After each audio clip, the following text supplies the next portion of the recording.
Alam mo ba, ang tunay na pinagmulan ng pambansang awit ng Pilipinas? Alam mo ba na ang Lupang Hinirang, ang ating pambansang awit ay hindi agad isinulat sa wikang Filipino?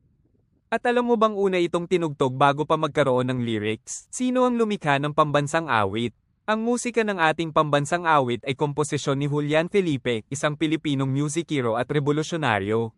Noong 1898, inutusan siya ni Emilio Aguinaldo na lumikha ng isang opisyal na marcha para sa deklarasyon ng kasarinlan ng Pilipinas. Tinawag niya itong Marcha Filipina Magdalo na kalaunan ay naging Marcha Nacional Filipina. Walang lyrics sa simula. Noong unang tinugtog ito sa Declaration ng Philippine Independence sa Kawit, Cavite noong ika-12 ng Hunyo taong 1878, wala pa itong liriko. Ginamit ito bilang instrumental na himno para sa pagpapahayag ng kalayaan ng bansa mula sa Espanya. Unang liriko sa Espanyol. Ang unang official lyrics ay Filipinas na isinulat sa wikang Espanyol ni Jose Palma, isang makata at sundalong Pilipino, noong 1899. Isinulat niya ito habang ang Pilipinas ay nasa gitna ng digmaan laban sa mga Amerikano. Ang Filipinas ay isang makabayang tula na nagbigay ng matinding damdamin sa mga Pilipino noong panahong iyon.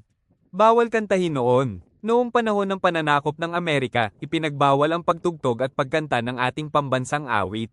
Noong 1920s, isinalin ito sa Ingles bilang The Philippine Hymn. Ang pagsasaling ito ay mas tinanggap ng pamahalaang Amerikano ngunit hindi pa rin lubos na kinilala bilang opisyal. Paano naging Lupang Hinirang?